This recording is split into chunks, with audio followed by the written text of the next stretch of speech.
নমস্কার, আপনারা দেখছেন উত্তরের দর্পণ। আমি রূপক। বিস্তারিত খবরের আগে শিরোনাম এক ঝলকে। পারিবারিক বিবাদের জের পিটিয়ে খুন করা হলো সিভিক ভলেন্টিয়ারকে।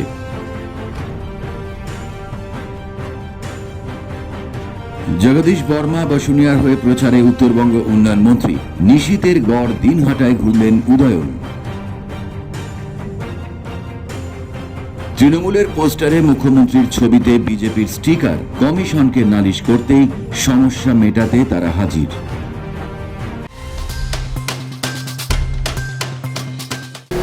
এখন খবর বিস্তারে।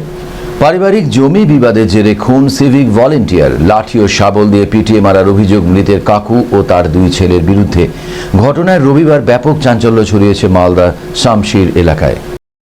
এদিন পরিবার সূত্রে জানা যায়, শামশির গ্রামীণ হাসপাতালের পেছনে রাহুল আমিনদের পারিবারিক একটি জমি রয়েছে। সেখানে জমি নিয়ে রাহুল কাকু আব্দুল রহমানের সঙ্গে বিবাদে জড়িয়ে পড়ে।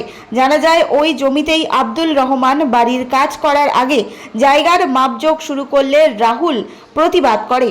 সেখান থেকেই বিবাদের সূত্রপাত হলে রাহুলকে পিটিয়ে মারার অভিযোগ ওঠে তার কাকু ও দুই ছেলের বিরুদ্ধে। ঘটনায় মালদা জেলায় রতুয়া থানায় লিখিত অভিযোগ দায়ের করা হয়েছে। পুরো ঘটনায় তদন্ত শুরু করেছে পুলিশ। ঘটনা জমি নিয়ে বিবাদ ছিল, ভাই ভাই। পরে থেকে দেখলাম এরা ঝামেলা করছে। তারপর আমি দেখলাম, গেলাম, এখানে অ্যাটেন্ড করলাম। যে ওদের হাতে লাঠি ছিল, সবারই হাতে লাঠি ছিল। দিয়ে সমস্যা কথা কাটাকাটি হতে ঝামেলা হয়েছে, মারামারি করেছে। সে নিয়ে আর কি যা ঘটনা ঘটেছে।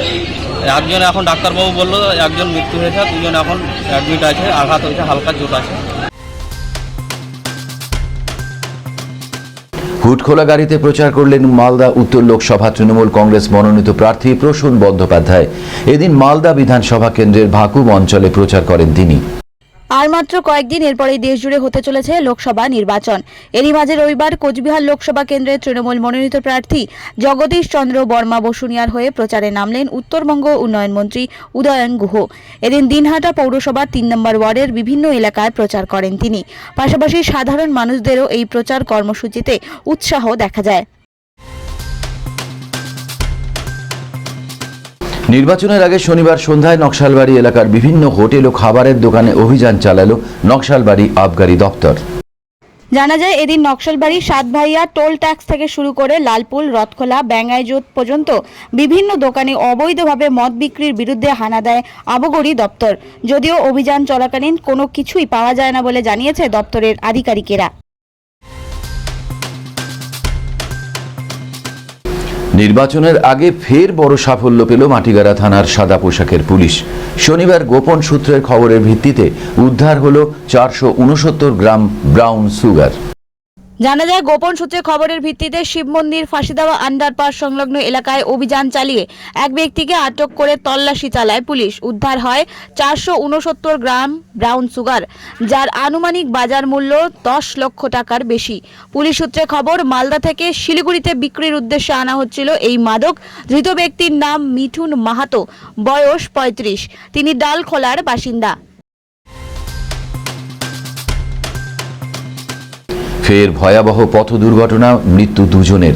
শনিবার রাতে এই ঘটনাটি ঘটে মাটিগাড়া থানার অন্তর্গত কদমতলার এশিয়ান হাইওয়ের কাছে। স্থানীয় সূত্রে জানা যায়, এদিন রাত প্রায় 11টা নাগাদ শিলিগুড়ি থেকে পূর্ণিয়াগামী একটি বাসের সঙ্গে বাইকের সংঘর্ষ হলে ঘটনাস্থলেই মৃত্যু হয় এক যুবকের। অপরজন আশঙ্কাজনক অবস্থায় উত্তরবঙ্গ মেডিকেল কলেজ ও হাসপাতালে নিয়ে গেলে কর্তব্যরত চিকিৎসক তাকেও মৃত বলে ঘোষণা করে। এরপরই খবর পেয়ে ঘটনাস্থলে পৌঁছায় মাটিগাড়া থানার পুলিশ। পুরো ঘটনায় ইতিমধ্যেই তদন্তে নেমেছে পুলিশ। नर्सिंग होम किसको बोला जाता है? इमरजेंसी अगर कोई इंसिडेंट हो जाए उनको ले जाना चाहिए, कोई उन्होंने व्यवस्था नहीं लिया। ठीक है, एक बात है। दूसरी बात है, यहाँ पर ये क्या हेलोजिन क्या कुछ लगा हुआ है और ये जलता नहीं है। ठीक है, अंधेरा ही अंधेरा है, कोई लाइट की व्यवस्था नहीं है। ठीक है, हमेशा यहाँ पर एक्सीडेंट होते रहता है। बहुत सारा एक्सीडेंट हुआ है, बहुत एक्सीडेंट हुआ है, कोई प्रशासन वहाँ से कोई व्यवस्था नहीं यहाँ पर किया जाता है। ठीक है, एक्सीडेंट होते रहता है। জগদীশ চন্দ্র বর্মা বসুনিয়ার হয়ে প্রচারে নামলেন উত্তরবঙ্গ উন্নয়ন মন্ত্রী উদয়ন গুহ। রবিবার দিনহাটায় পৌরসভার 3 নম্বর ওয়ার্ডে তিনি প্রচার শুরু করেন। আর মাত্র কয়েকদিন এরপরেই দেশ জুড়ে হতে চলেছে লোকসভা নির্বাচন। এরই মাঝে রবিবার কোচবিহার লোকসভা কেন্দ্রের তৃণমূল মনোনীত প্রার্থী জগদীশ চন্দ্র বর্মা বসুনিয়ার হয়ে প্রচারে নামলেন উত্তরবঙ্গ উন্নয়ন মন্ত্রী উদয়ন গুহ। এদিন দিনহাটা পৌরসভার 3 নম্বর ওয়ার্ডের বিভিন্ন এলাকায় প্রচার করেন তিনি। পাশাপাশি সাধারণ মানুষদেরও এই প্রচার কর্মসূচিতে উৎসাহ দেখা যায়। নির্বাচনের প্রচারে পাড়ায় পাড়ায় পোস্টার লাগিয়েছে বিভিন্ন দল, কিন্তু তৃণমূলের লাগানো পোস্টারে মুখ্যমন্ত্রী মমতা বন্দ্যোপাধ্যায়ের ছবিতে লাগিয়ে দেওয়া হলো বিজেপির স্টিকার। আর তা দেখতে পেয়েই নির্বাচন কমিশনকে নালিশ করেছে তৃণমূল। এই বিষয়ে দুপক্ষই একে অপরকে দোষারোপ করলেন। শহর জুড়ে প্রচারে ব্যস্ত সব দলের কর্মীরা। দেয়াল লিখন থেকে শুরু করে পোস্টার ব্যানারে ছয়লাভ গোটা শহর। এরই মাঝে পোস্টার বিভ্রাট শহরে। তৃণমূলের লাগানো পোস্টারে খোদ মুখ্যমন্ত্রী মমতা বন্দ্যোপাধ্যায়ের ছবিতেই লাগানো হলো বিজেপির স্টিকার। ঘটনাটি ঘটেছে 26 নম্বর ওয়ার্ডে। এদিকে তা দেখতে পেয়ে তৃণমূল নির্বাচন কমিশনকে অভিযোগ করে। খবর পেয়ে তারা ছুটে আসেন কমিশনের আধিকারিকেরা। তারা এসে বিজেপির লাগানো স্টিকার খুলে ফেলেন। এ বিষয়ে দার্জিলিং জেলা তৃণমূল কংগ্রেসের মুখপাত্র বেদব্রত দত্ত বলেছেন, বিজেপি নিজের হার নিশ্চিত তা জেনে এসব কাজ করছে। তারা তাদের সংস্কৃতির পরিচয় দিয়েছে।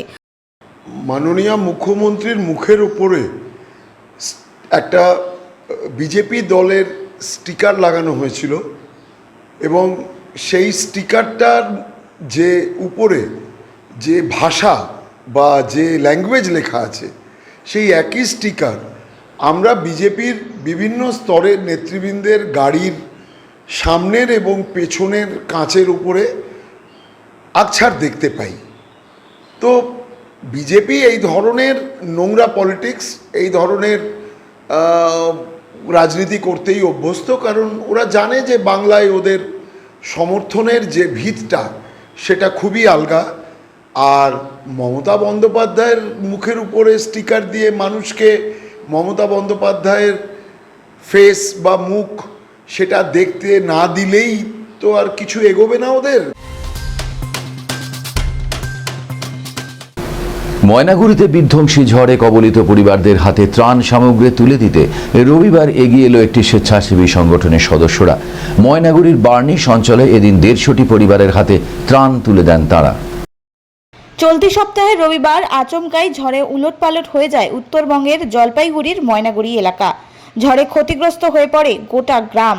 এরপর সেদিন রাতেই ঘটনাস্থলে পরিদর্শনে যান রাজ্যের মুখ্যমন্ত্রী মমতা বন্দ্যোপাধ্যায়।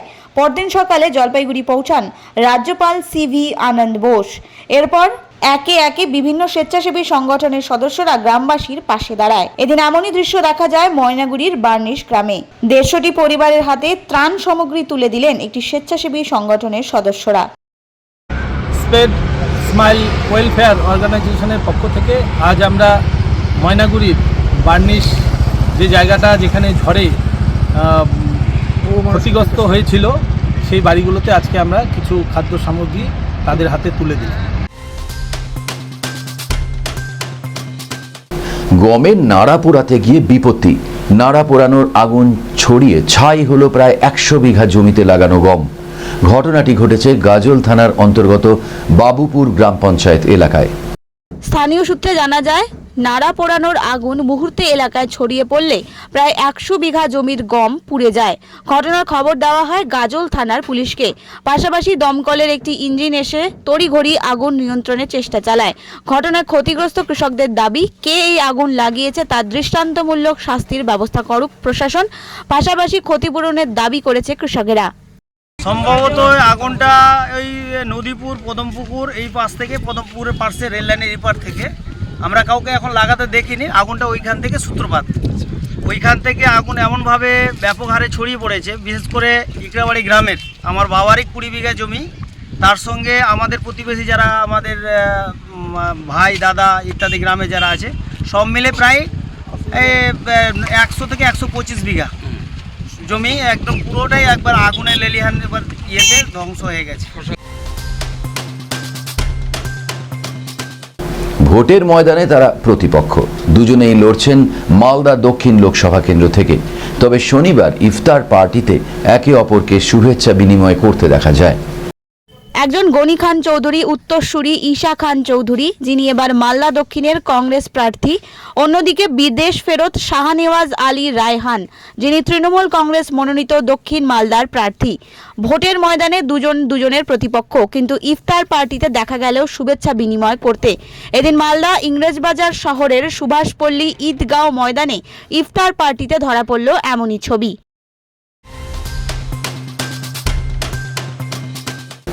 শেষ করবার আগে খবরের শিরোনাম আরও একবার। পারিবারিক বিবাদের জের পিটিয়ে খুন করা হলো সিভিক ভলেন্টিয়ারকে।